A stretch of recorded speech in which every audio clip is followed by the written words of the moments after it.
Jesucristo esté sobre cada uno de ustedes. Esta mañana les voy a compartir el tema que se titula La importancia del estudio de la palabra de Dios. Así que les pido que me acompañen en oración. Vamos a poner este tiempo en manos de Dios para que derrame su Espíritu Santo sobre cada uno de nosotros, que pueda abrir nuestro entendimiento, nuestro corazón, precisamente para motivar ese deseo de estudiar la palabra de Dios. Así que incline sus rostros y digámosle: Padre nuestro que estás en los cielos, santificado sea tu nombre. Esta mañana, Señor, queremos darte a ti primeramente toda la gloria, toda la honra y toda la alabanza, porque reconocemos que tú eres el único Dios, que tú eres nuestro Dios, y te damos gracias, Señor, por tenernos reunidos en esta iglesia de Renuevo de Jehová, Padre. Ponemos este tiempo en tus manos, pidiéndote que tu Espíritu Santo sea que se derrame sobre cada uno de nosotros, que nos pueda hablar, Señor, a la mente, al alma, al corazón, Padre, para poder ser receptivos a tu palabra y que esta palabra pueda dar fruto. No lo pedimos al 30 ni al 60, sino que al 100%, Señor. Así que, Señor, manifiéstate en el poder de tu Espíritu Santo. Dejamos este tiempo en tus manos, en el nombre de Jesús. Amén y amén. Quiero empezar preguntando: ¿por qué debo de estudiar la palabra de Dios? Me gustaría que usted le preguntara a su vecino: ¿por qué debo de estudiar la palabra de Dios? Pregúntele.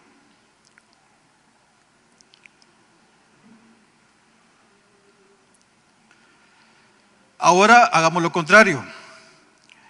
La otra persona nos va a preguntar a nosotros: ¿por qué no estudio la palabra de Dios? Porque así como hay por qué debo de estudiar la palabra de Dios, lo más seguro es que van a haber una y mil las razones por la cual yo no tengo deseo ni interés de estudiar la palabra de Dios. Cuando nosotros empezamos nuestra vida cristiana y nacemos de nuevo, y ahí sí que, como dice la palabra nacemos de nuevo, pues somos niños, somos bebés espirituales y definitivamente no conocemos nada o mayor cosa de lo que dice la palabra de Dios más que lo que nuestros oídos han escuchado de lo que dicen otras personas. Porque muchos de nosotros tuvimos ahí sí que el privilegio de nacer o de crecer en una familia cristiana, algunos católicos, otros evangélicos y alguna otra denominación, pero empezamos a escuchar qué era lo que decían de Dios. Pero muy poco nos inclinaron a que nosotros nos mostráramos interés por estudiar la palabra de Dios. Razones hay una y miles para poder estudiar la palabra de Dios. Yo me voy a enfocar esta mañana a lo que dicen las Escrituras. Me gustaría hablar de todo lo que dice la palabra de Dios, pero no es posible por cuestiones de tiempo. Pero quiero que vayamos a Juan 5:39. En Juan 5:39 dice: escudriñad las Escrituras, porque a vosotros os parece que en ellas tenéis la vida eterna, y ellas son las que dan testimonio de mí. Jesús ya le había hablado a sus seguidores, a los judíos, de que Él era el enviado de Dios, y empieza a decirles de que había alguien que daba el mayor testimonio de Él, que no era ningún hombre, sino que era el Dios mismo, porque las obras que Dios decía que Él hiciera, Él era la que les hacía. Por eso les dice a los judíos: escudriñad las Escrituras. ¿Y qué quiere decir escudriñar? Es examinar, inquirir y averiguar cuidadosamente algo y sus circunstancias. Muchas veces nosotros, cuando hemos leído la Biblia, pues lo más seguro es que lo hacemos muy rápido, pero no nos tomamos ese tiempo de examinar, de inquirir y de averiguar cuidadosamente, dice, algo y sus circunstancias. Cuando nosotros estudiamos la palabra de Dios, no cabe duda que tenemos que aplicar esta palabra que dice escudriñar. Porque el Señor Jesús les dice a los judíos: porque a vosotros os parece que en ellas tenéis la vida eterna. Pero son ellas las que dan testimonio de mí. O sea, si de Génesis hasta Apocalipsis toda la palabra de Dios da testimonio de Jesús. Pero muchas veces nosotros lo pasamos por alto, porque hacemos una separación de Dios Padre, Dios Hijo y Dios Espíritu Santo, pero los tres son Dios. En el Evangelio de Juan, y este pasaje no les va a aparecer ahí proyectado, está en Juan 6, del 67 al 68, que dice: dijo entonces Jesús a los 12, ¿queréis acaso iros también vosotros? Le respondió Pedro: Señor, ¿a quién iremos? Tú tienes palabras de vida eterna. En este pasaje habla de que Jesús les había dicho de que tenían que comer su carne y que tenían que comer y tomar su sangre, porque si no, no iban a heredar la vida eterna. Y esa fue una palabra que les pareció bastante dura a los judíos, porque empezaron a hablar entre ellos y decir: ¿cómo vamos a comer su carne? ¿Cómo vamos a tomar su sangre, verdad? Y dice que uno por uno se empezaron a ir hasta que se quedó solo con los discípulos que lo seguían. Y es por eso que les pregunta: dijo entonces Jesús a los 12, ¿queréis acaso iros también vosotros? Pero Pedro le responde: ¿a quién iremos? Tú tienes palabras de vida eterna. Y eso es lo que nosotros encontramos a lo largo de toda la palabra de Dios, a lo largo de toda la Biblia, que hay palabras de vida eterna. La palabra de Dios la podemos dividir en 4 grandes temas. La primera es la creación, la segunda es la caída, la tercera es la redención y la cuarta es la restauración. Veamos qué dice de la creación. Dice que el hombre y la mujer son creados a imagen de Dios, aunque son distintos en género y tienen papeles diferentes. Si nosotros queremos conocer más sobre la creación, pues también hay doctrinas que nos van a hablar precisamente de eso, de quién es el creador, quién es Cristo y quién es el hombre.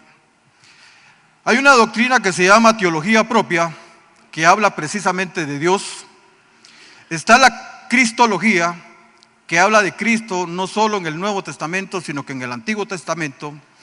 Pero también hay estudios que hablan de quién es el hombre a través de la palabra de Dios. Entonces, para poder entender la parte de la creación, nosotros tenemos que apoyarnos con este tipo de doctrinas. Pero luego de la creación viene la caída. Y la caída dice que con la rebelión del hombre, la imagen de Dios se deterioró, pero no se perdió. Hay una doctrina que se llama amartiología, que habla precisamente del pecado. Dice que el pecado es como meterle un puñetazo a Dios en la cara. Así es el pecado. Es como agarrar una espada y atravesarle el corazón. Así es el pecado para Dios. Pero muchas veces nosotros, como no tenemos esta doctrina, no tenemos esta enseñanza, pues seguimos pecado muchas veces deliberadamente y no nos damos cuenta que estamos ofendiendo a Dios, porque Dios no tiene nada que ver con el pecado. Luego, posteriormente, vemos la redención, que es el centro prácticamente de toda la palabra de Dios. Dice Jesús: el Dios hombre es la imagen perfecta de Dios. Los que le pertenecemos reflejamos la imagen restaurada de Dios, pero de forma imperfecta hasta su segunda venida. Los que nos hemos convencido de que tenemos que seguir a Jesús y estamos estudiando su palabra, pues cada vez que estamos leyendo la palabra y somos limpiados, pues no cabe duda que estamos restaurando la imagen de Dios en nuestras vidas.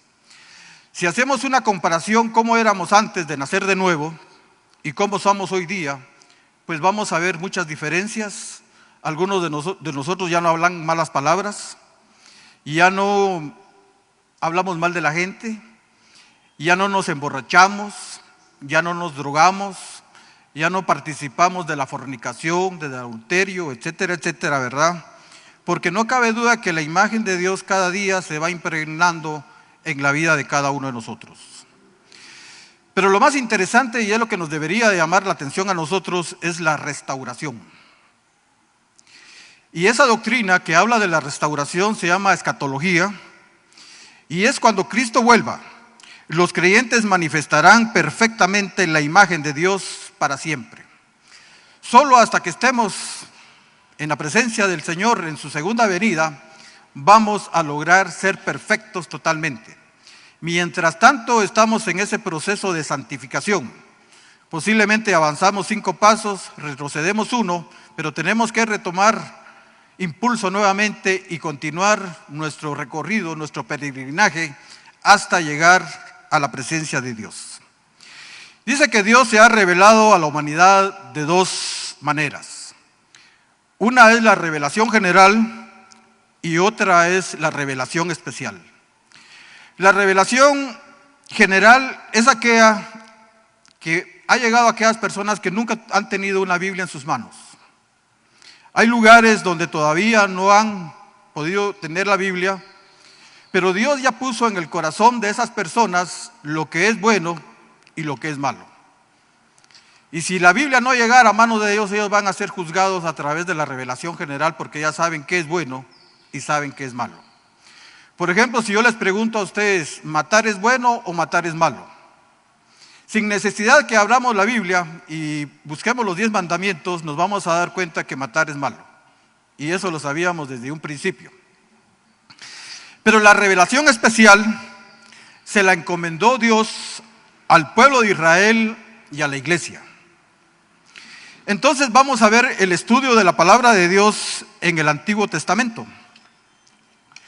Hay un gran mandamiento y es algo que nosotros deberíamos de tener muy de memoria.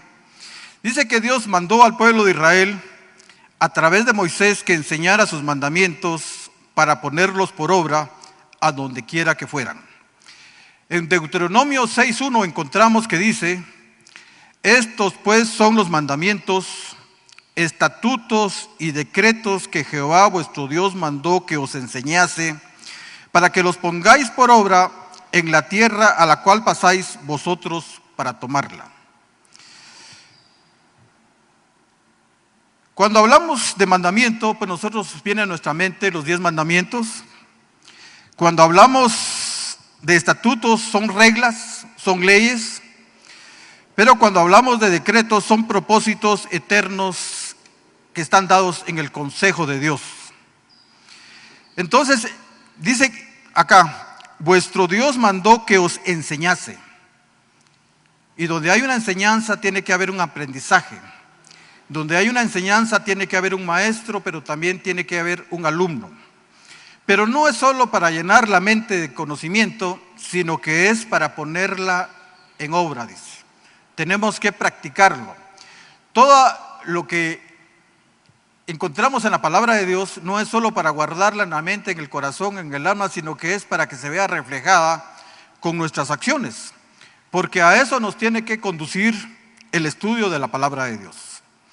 En Deuteronomio 6, versículos 3 y 5, Dios les dijo: oye pues, oh Israel, y cuida de ponerlos por obra, para que te vaya bien en la tierra que fluye leche y miel, y os multipliquéis como te ha dicho Jehová, el Dios de tus padres.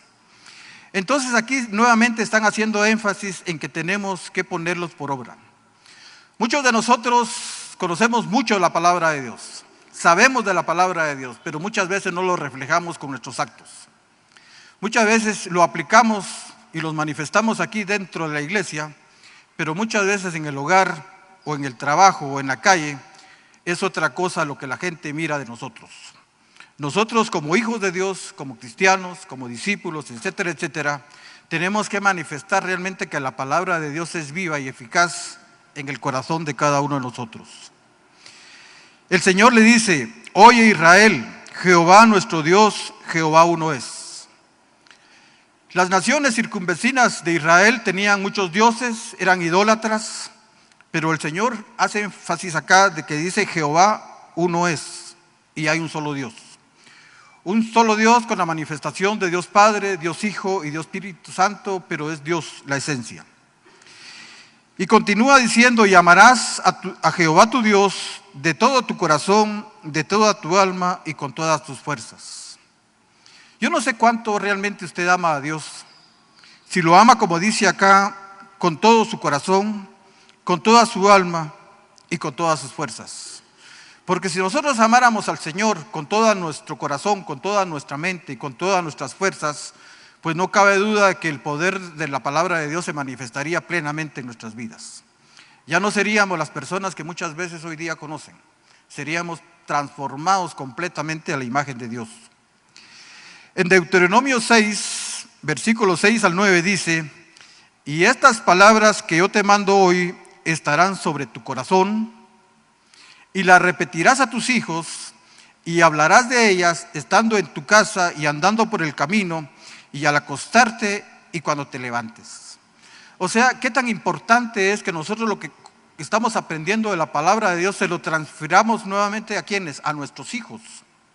Porque muchas veces nosotros no tenemos el tiempo de hablarles a nuestros hijos de la palabra de Dios y se la dejamos a la iglesia, se la dejamos a la escuelita dominical para que ahí les den la enseñanza. Pero uno de papá, como mamá también, somos responsables de pasar la palabra de Dios. Y no solo de hablarlo, sino que también de vivirlo. Porque si en la Biblia dice que hay que perdonar y mis hijos ven que yo no estoy perdonando, ¿qué les estoy enseñando? Si yo les digo que no hay que hablar malas palabras y yo estoy hablando malas palabras o estoy murmurando, hablando mal de las personas, lo más seguro es que ellos lo van a hacer. Entonces, nosotros somos ejemplo. Nosotros somos líderes en nuestras casas y por lo tanto tenemos que influir para propiciar un cambio en la vida de hoy día de cómo está la sociedad. Cada día vemos que hay una descomposición social, cada día al pecado se le está aceptando como algo tan normal.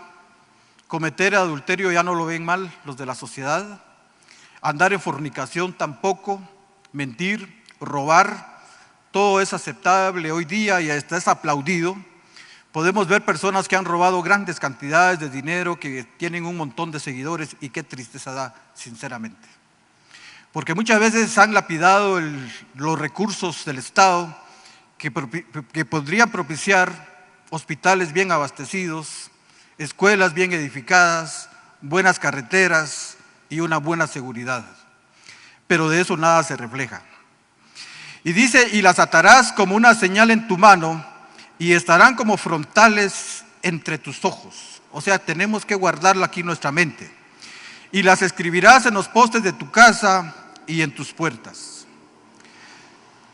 Moisés muere y escribe el último libro del Deuteronomio. Y antes, la generación que había salido de Egipto prácticamente murieron en el desierto porque fueron desobedientes. De esa generación únicamente Josué y Caleb son los que entran a la tierra prometida. Y entonces hubo necesidad de que Moisés les leyera nuevamente el Deuteronomio. Y ahí se resume prácticamente todo lo que era Génesis. Pero entonces ahí levanta a un nuevo líder. Moisés muere y Josué asume el liderazgo de entrar a la tierra prometida y conquistarla, precisamente para poder ubicar a cada una de las 12 tribus. Por eso Dios a Josué le escribe en Josué 1:8-9, que tampoco les va a aparecer proyectado, pero dice: nunca se apartará de tu boca este libro de la ley, sino que de día y de noche meditarás en él, para que guardes y hagas conforme a todo lo que en él está escrito, porque entonces harás prosperar tu camino y todo te saldrá bien. Pero está hablando de meditar. Muchas veces nosotros leemos la palabra de Dios, pero la leemos así de pasadita. Alguien el otro día hablaba en un video de que normalmente nosotros podríamos leer 3, 4, 5 capítulos en un rato. Posiblemente yo he leído un libro de, por ejemplo, Los Pequeños en menos de una hora. Pero si me preguntan qué leí al principio, muy difícilmente me recuerdo. Entonces nos están instando acá a que debemos meditar. Y meditar dice que es revisar atenta y detenidamente qué es lo que dice la palabra de Dios. Entonces esta persona que hablaba precisamente que nosotros podemos leer 3, 4, 5 capítulos, pero que no se nos quedó nada al final de cuentas, que escojamos un versículo y que empecemos a meditarlo. Don Leonel hablaba de que era como cuando las vacas comen, que están ahí comiendo, lo vomitan, lo vuelven a comer, hasta que al final de cuentas ya obtuvieron solo es el alimento y ya se lo pueden ingerir. Igual deberíamos de hacer nosotros con la palabra de Dios. Meditarla, reflexionar, ver qué es lo que Dios nos quiere decir a través de esta palabra, porque solo así se producen los cambios en la manera que uno es. Le dice en el 9, mira que te mando que te esfuerces y seas valiente. No temas ni desmayes, porque Jehová tu Dios estará contigo en donde quiera que tú vayas. Entrar a conquistar la tierra prometida definitivamente no era nada fácil. Tenían que pelear, tenían que matar, tenían que haber obedecido todo lo que el Señor les dijo.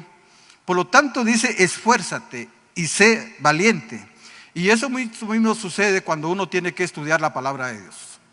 Uno tiene que desacomodarse, tiene que usar un tiempo que posiblemente uno lo usaba para descansar, para ver televisión o para hacer relaciones con otras personas. Entonces el estudio de la palabra de Dios requiere esfuerzo, sacrificio y muchas veces inversión. Aunque hoy tenemos la ventaja de que encontramos libros en la red virtual y podemos descargarlos de una forma gratuita. Pero miramos cuál fue el resultado del pueblo de Dios. Si obedecieron o no obedecieron lo que Dios les dijo. Entonces dice, ¿cuál fue el resultado de no haber enseñado la palabra de Dios al pueblo de Israel? Y eso lo vamos a encontrar en Jueces 2, versículos 10 y 11. Y dice, y toda aquella generación también fue reunida a sus padres, y se levantó después de ellos otra generación que no conocía a Jehová, ni la obra que él había hecho por Israel.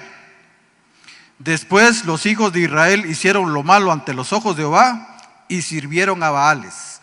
Precisamente lo que el Señor les había advertido ahí en Deuteronomio, que tenían que poner por obra los mandamientos, los decretos,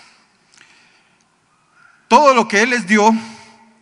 Como la generación que salió de Egipto murió en el desierto, y la siguiente generación que entró a la tierra prometida también murió, y que no se tomaron el tiempo de transferir la palabra de Dios, ¿qué pasó con la siguiente generación? Después dice, los hijos de Israel hicieron lo malo ante los ojos de Jehová y sirvieron precisamente lo que Dios les había advertido que no hicieran. Adoraron Baales, adoraron ídolos, se fueron detrás de otros dioses.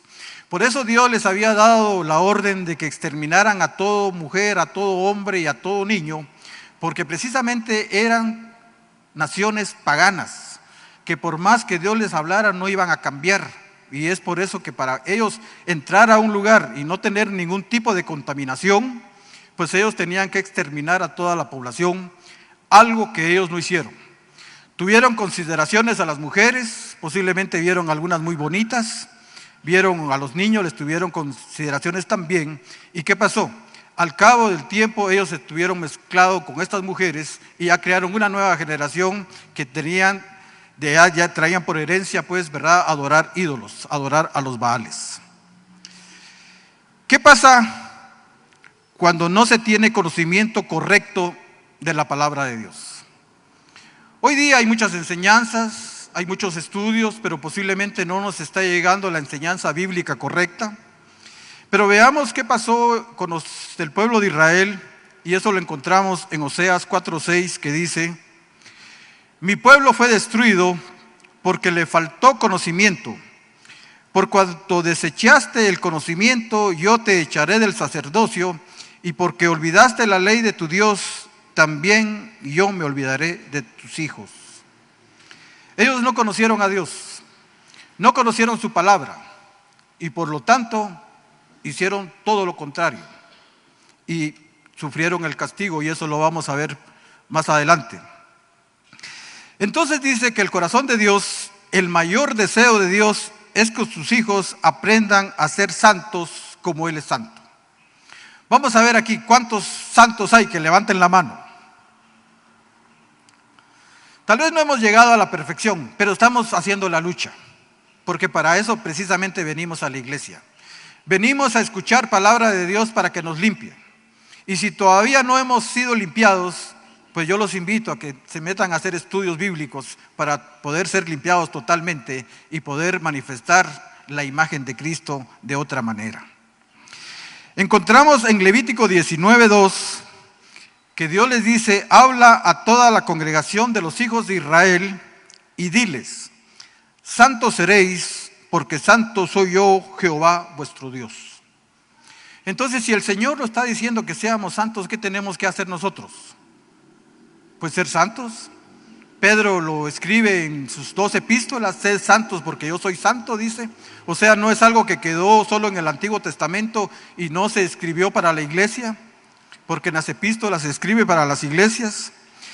En Levítico 19, en el capítulo completo, encontramos que se habla sobre el respeto a los padres, se habla sobre la idolatría, las ofrendas, la compasión hacia los pobres, la honradez, la verdad, el chisme, el odio, la mala voluntad, la venganza y la moralidad sexual.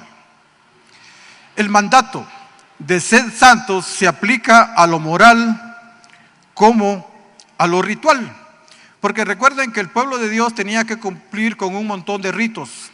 Sacrificaban al cordero, entraba el sumo sacerdote al tabernáculo con incienso y todas las cosas más, y solo una vez al año podía entrar, y eso luego lo repetían constantemente.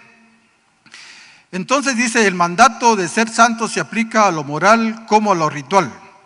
Los profetas siempre enfatizaban lo moral. Toda la profecía que está establecido en el Antiguo Testamento tiene un enfoque, y era que el pueblo se portara bien, que no fueran como las demás naciones, que no fueran paganos. Hoy día podríamos decir que no fuéramos mundanos. Entonces siempre enfatizaban lo moral sobre lo ritual. O sea que para ellos lo moral era más importante que lo ritual. Aunque esto último nunca estuvo olvidado. Ellos eran muy cumplidos, y podemos verlo aún en el Nuevo Testamento, en la época de Jesús, que ellos constantemente iban al templo, presentaban todos sus ritos de purificación, etcétera, etcétera, etcétera. Pero se olvidaron de lo más importante, que era lo moral. Y ese es el enfoque de la palabra profética que está en el Antiguo Testamento. Les dijeron: pórtense bien. Y ellos, fue profeta tras profeta, y cuando venía un profeta, ¿qué era lo que ellos hacían? Lo mataban, lo castigaban. ¿Por qué? Porque no les gustaba escuchar lo que ellos les hablaban, y eso muchas veces le pasa hoy día a la iglesia. La iglesia quiere solo estar escuchando motivación, exhortación, que se les hable de prosperidad, porque cuando se les habla del pecado y se les habla de la palabra de Dios, pues muchos se molestan y se enojan, y lo más seguro es que dicen: este habla duro, este va a dar machete. Pero si supieran que el gran favor que uno les está haciendo al final de cuentas, porque les está hablando la verdad. Y con esto no me quiero jactar, como decía Pablo, ¿verdad? Porque la verdad es la que les va a hacer que ustedes puedan entrar un día a la vida eterna. Pero si los vamos a tener aquí entretenidos, mintiéndolos y engañándolos, más seguro es que no van a ir a la vida eterna. Y entonces, ¿qué tipo de predicación vamos a estar haciendo? El pueblo de Dios tenía que llevar una forma de vida distinta. En lo ritual y lo ético se mezclaba, pero el significado profético siempre sobresalía el elemento ético. El énfasis estaba en el ser, mientras el énfasis sacerdotal estaba en el hacer. Muchas veces nosotros como iglesia nos peleamos entre lo religioso y no lo religioso, pero si nos damos cuenta, la religión no es mala. Los malos somos nosotros. Nosotros somos los que no estamos reflejando que tengamos una buena religión realmente, ¿verdad? Porque así como Santiago escribía que se habían olvidado de los pobres, de las viudas, así muchas veces nosotros nos olvidamos y caemos a lo ritualito prácticamente, pero también muchas veces no reflejamos lo ético y lo moral. Aquí yo veo que hay muchos profesionales, algunos a nivel universitario, otros a nivel medio, y se dan cuenta ustedes que la ética es algo muy importante y es algo que se ha perdido. El soborno, la corrupción y tantas cosas más son las que hoy prevalecen, y la ética la hemos dejado totalmente por un lado. Aún no hay ética en la familia, no hay ética en la iglesia, porque realmente no estamos reflejando que seamos personas éticas y morales. ¿Quiénes son los bienaventurados ante los ojos de Dios? Encontramos que hay un salmo que dice, tampoco está ahí escrito, sino que únicamente lo tengo acá, que es el Salmo 119, los versos 1 al 3. Bienaventurados los perfectos de camino, los que andan en la ley de Jehová. Dice, bienaventurados los perfectos de camino, los que andan en la ley de Jehová. Yo no sé cómo está caminando usted hoy día, si está caminando realmente en la ley de Dios. Bienaventurados los que guardan sus testimonios y con todo el corazón le buscan, pues no hacen iniquidad los que andan en sus caminos.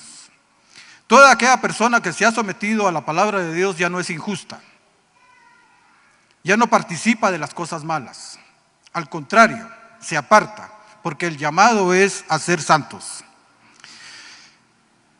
La palabra de Dios es luz para nuestro caminar, pues nos da sabiduría y nos hace aborrecer la mentira. Dice, la palabra de Dios es luz para nuestro caminar, pues nos da sabiduría y nos hace aborrecer la mentira. Y yo veo que muchas veces nosotros mentimos fácilmente. A veces para encubrirnos, a veces para justificarnos, o muchas veces es algo que ya nosotros traemos por nuestra propia naturaleza. Hay familias que se caracterizan por ser altamente mentirosos, y eso como que se hereda. Entonces tenemos que romper maldiciones generacionales, porque para eso venimos a la palabra de Dios. Por eso es que se nos está llamando a ser santos. En el Salmo 119, versículos del 104 al 106, que tampoco va a aparecer proyectado, dice, de tus mandamientos he adquirido inteligencia, por tanto he aborrecido todo camino de mentira. Lámpara es a mis pies tu palabra y lumbrera mi camino. Juré y ratifiqué que guardaré tus justos juicios. Entonces dice, si de tus mandamientos he adquirido inteligencia, no cabe duda que el estudio de la palabra de Dios nos hace inteligentes. ¿Cuántos queremos ser inteligentes acá? Pues yo sería el primero, porque dice que el principio de la sabiduría es el temor de Jehová y el conocimiento del Altísimo, la inteligencia. Entonces eso lo vamos a encontrar a lo largo de toda la palabra de Dios. Nosotros deberíamos de ser personas altamente inteligentes, y no porque sepamos ciencia ni cómo armar ni desarmar un celular, sino que la palabra de Dios nos hace muy sabios, y eso se va a reflejar a la hora que nosotros actuemos, a la hora de dar un consejo, etcétera, etcétera, etcétera. Entonces dice, lámpara es a mis pies tu palabra. O sea, es como una luz que nos está alumbrando por dónde debemos de caminar. Yo ya no me iría a meter a una cantina, ya no me iría a meter a un nightclub, ya no me iría a meter a tantos lugares donde antes yo lo hacía. ¿Pero por qué? Porque hoy tengo una lámpara que me está alumbrando mi caminar, que es la palabra de Dios. Y entonces se convierte en una lumbrera a mi camino. Pero viene lo más importante que dice, juré, dice el salmista, juré y ratifiqué que guardaré tus justos juicios. Yo no sé cuántos quieren jurar y ratificar que guardarán los justos juicios de Dios, pero es algo que nos debería de inquietar precisamente, porque eso es lo que nosotros aprendemos en la palabra de Dios. ¿Qué pasó con el pueblo de Israel? No fueron obedientes. En el año 576 antes de Cristo, llegan los babilonios, los conquistan, después de haberlos tenido sitiados 2 a 3 años. Al cabo de 2 a 3 años ellos rompen las murallas, entran y toman la ciudad completa y se llevan a los judíos, se los llevan cautivos a Babilonia. Dice que el rey que estaba en ese tiempo se lo llevaron desnudo, encadenado, y no fue un camino de aquí de 1 o 2 días, eran meses que tenían que pasar porque los llevaron hasta Babilonia. Imagínense. Entonces sufrieron la peor humillación. Destruyeron la muralla, destruyeron el templo, y entonces ellos permanecen cautivos como esclavos en Babilonia durante 70 años. Pasados los 70 años, los babilonios también fueron conquistados por los medos persas. Ya llega un nuevo rey, es Ciro, y Ciro permite de que el pueblo de judíos regrese nuevamente, cumplidos los 70 años, a Jerusalén.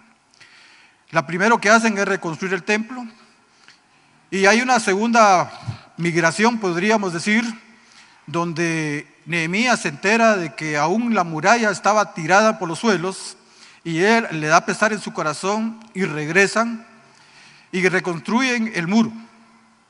Tenían que tener la espada acá y la cuchara de albañil por la otra mano, precisamente porque la gente siempre ha estado en contra del pueblo de Dios, como hoy día está en contra de la iglesia y como muchas veces está en contra de nosotros. Entonces lograron ellos reconstruir. Los judíos que habían sido llevados cautivos a Babilonia, parte regresó, parte no regresó. Muchos se habían acomodado, hicieron negocios porque les dieron libertad los medos persas a que hicieran todo esto. Pero regresan y encontramos nuevamente profecías como la de Malaquías, que aún ellos no habían entendido el mensaje. Seguían haciendo lo malo. Cuando tenían que diezmar y ofrendar, dice que llevaban de lo peor. Así eran el pueblo de Israel, rebelde hasta el extremo. Entonces Dios tiene 400 años de silencio con ellos, y no es que Dios se haya ido ni se haya parecido, sino que ya no les habló a través de profetas, hasta que viene la venida de nuestro Señor Jesucristo. Entonces, ¿por qué debo de estudiar la palabra de Dios en el Nuevo Testamento? Porque ahí es donde Cristo hace su obra sacerdotal, su obra mesiánica. ¿Por qué debemos estudiar el Nuevo Testamento? Porque tiene la capacidad de salvarnos. Yo no sé quiénes quieren ir a la vida eterna acá, que levanten la mano. Pero yo creo que todos, sí, por eso es que estamos viniendo a la iglesia, porque queremos ir a la vida eterna, pero muchas veces no lo creemos totalmente, medio lo creemos, porque si lo creyéramos totalmente, yo pienso que un cambio diferente se reflejaría en nuestras vidas. Ya no haríamos muchas cosas de las que aún hacemos, cambiaría nuestra forma de hablar, cambiaría nuestra forma de ver las cosas y aún de nuestro actuar. Pero también el Nuevo Testamento nos sirve porque es la palabra de Dios. Y Dios como creador es el dueño de todo. Él tiene potestad sobre nuestras vidas, es soberano, es omnisciente, omnipresente, omnipotente, ¿verdad? Y que un día va a regresar con gloria y poder y va a juzgar a vivos y muertos. Dice que sin el Nuevo Testamento, el Antiguo Testamento quedaría como una historia sin fin. Parecería un edificio abandonado en obra negra. No habría esperanza ni certeza, solo tendríamos un cúmulo de historias fantásticas que no harían mayor diferencia con la mitología griega. Porque podemos ver historias como la de Sansón, que parece una mitología, pero es una verdad, ¿verdad? Y así vamos a encontrar muchos pasajes, por ejemplo, lo que hizo el profeta Elías, lo que hizo Eliseo, y podría quedar un mito para nosotros. Pero dice que el Antiguo Testamento termina dejándonos un sabor a derrota, porque Jerusalén estaba prácticamente destruida, el Señor ya no les había hablado. Entonces, ¿dónde estaba aquella promesa de Génesis 3:15? Que dice, ¿dónde está aquel que aplastará la cabeza de la serpiente? Porque hasta la fecha no se había manifestado todavía. Aún aquellos que sobresalen en el Antiguo Testamento nos dejan ver su debilidad y pecaminosidad. Por ejemplo, ¿qué pasó con Noé? Noé se embriagó. Abraham entregó a su esposa a Faraón, no sin antes haber mentido. Isaac imitó a su papá y se negó a seguir el plan de Dios en cuanto a sus hijos, porque no quería bendecir a Jacob, él quería bendecir a Esaú. Entonces el Antiguo Testamento demostró que es imposible ser salvos por el cumplimiento de la ley. Asimismo anunció el nuevo pacto, a través del cual Dios redimiría a la raza humana. Y ese es el nuevo pacto que establece Jesús en la última cena, que cobra vigencia en la cruz del Calvario, y que cuando en Pentecostés se derrama el Espíritu Santo sobre la iglesia, ahí se hace manifiesto el nuevo pacto. Hoy día estamos a través del nuevo pacto. Pero veamos algunos pasajes, cómo respondió Jesús ante la tentación. Es un pasaje muy conocido por nosotros, que dice Mateo 4:4.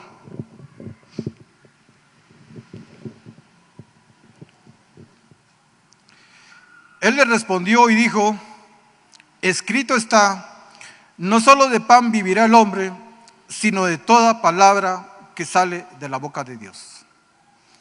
Yo no sé cuántas veces usted ha usado la palabra de Dios para salir de alguna situación difícil que estaba viviendo. Hay veces que nosotros perdemos la noción o la razón y no sabemos cómo actuar. Pero en ese momento, precisamente cuando muchas veces se presenta la tentación, a nosotros tiene que venir una palabra. Yo me he guardado, o mejor dicho, Dios me ha guardado de caer en alguna tentación debido a que inmediatamente traigo una palabra a mi mente. Y eso lo demostró Jesús, porque la palabra de Dios, como se predicó el domingo anterior, la palabra de Dios tiene poder. Tiene poder porque ha cambiado muchas cosas de nosotros que nosotros intentamos cambiar y que no pudimos. Y eso nos manifiesta nuestro Señor Jesucristo cuando llega a Satanás y lo tienta y le dice: convierte estas piedras en pan.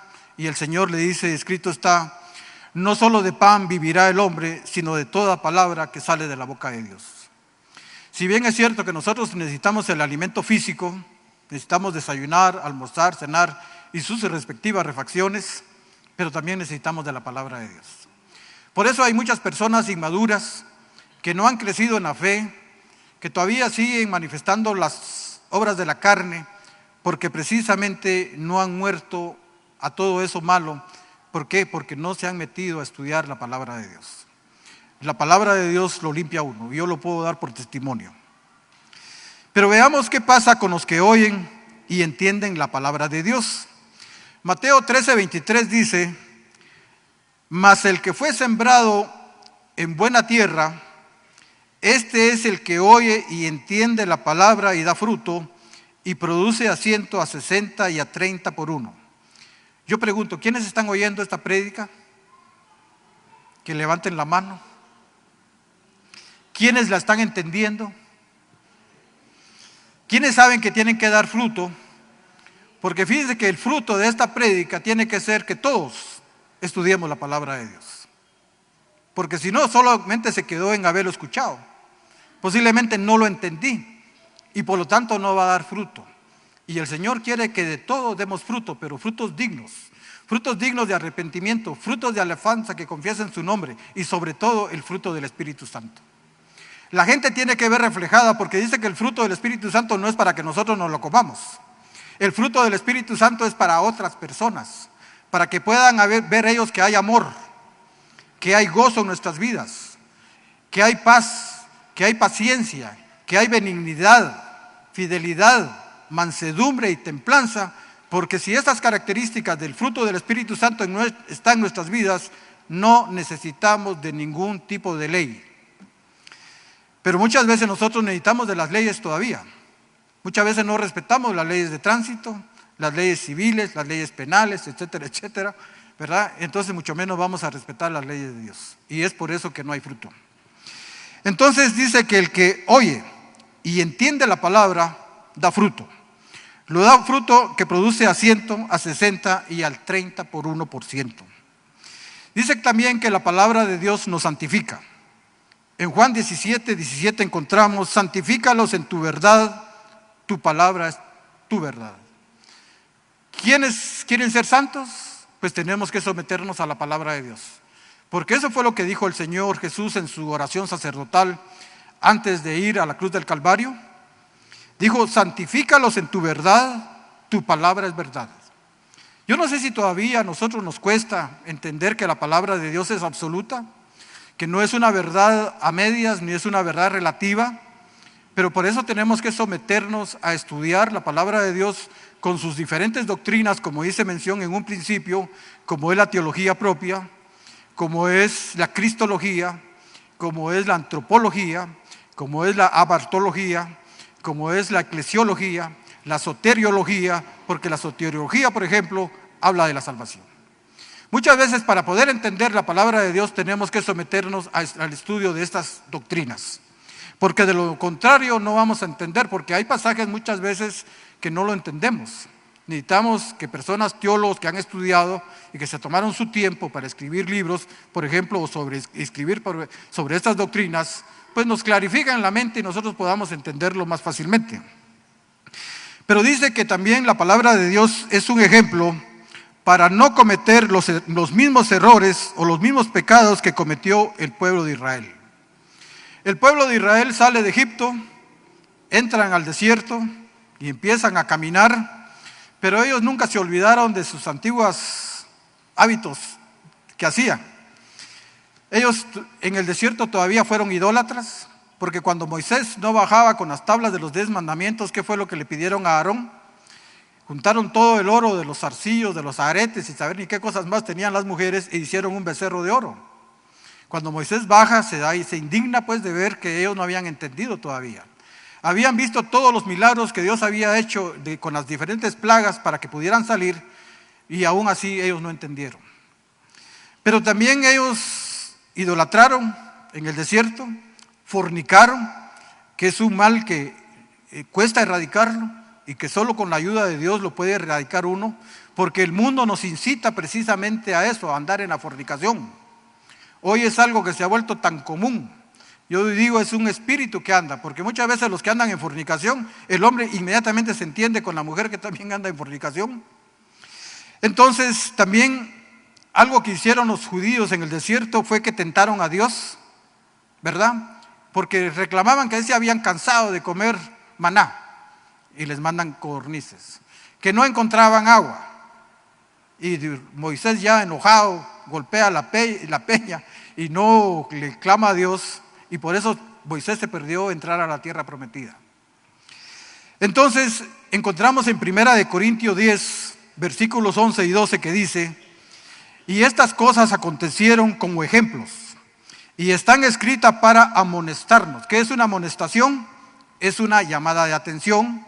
Para los que juegan fútbol o hacen algún tipo de deporte, pues saben que le sacan la tarjeta amarilla, de ahí le sacan otra vez la amarilla, de ahí le sacan la roja y prácticamente está uno expulsado.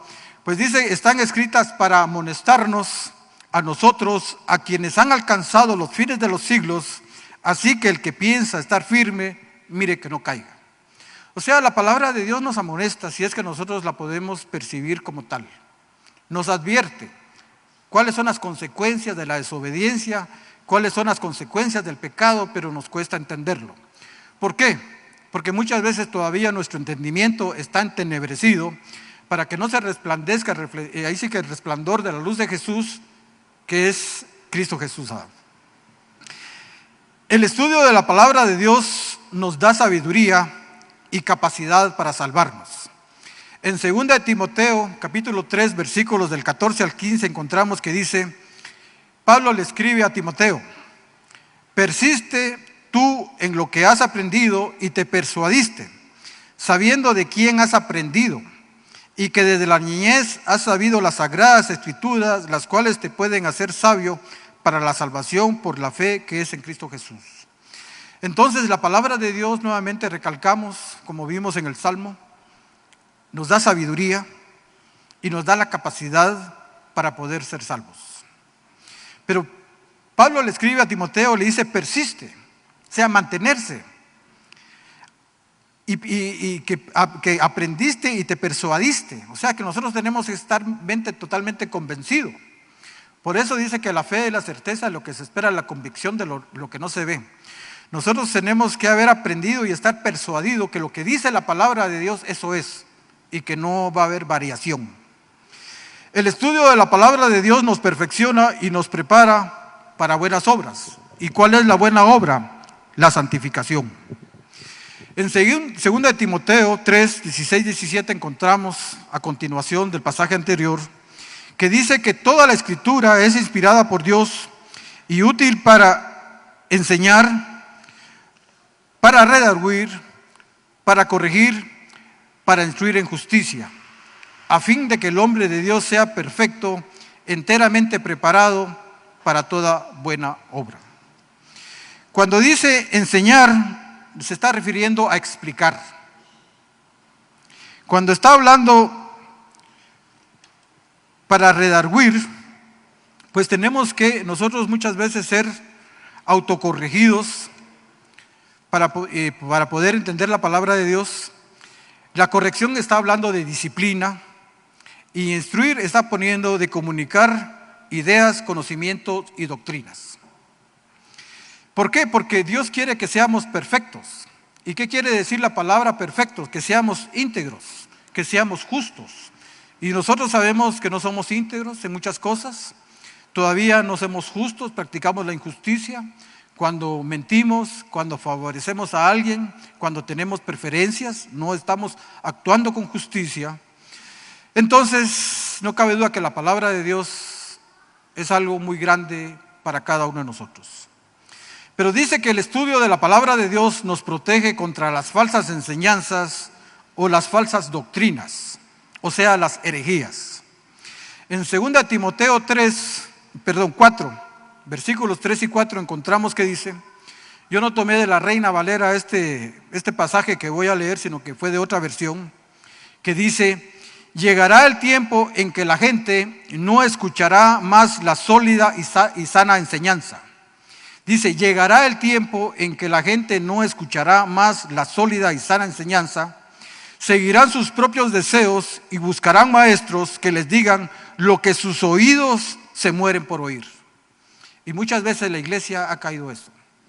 Quieren motivación, quieren temas de prosperidad, quieren todo eso que no es bíblico.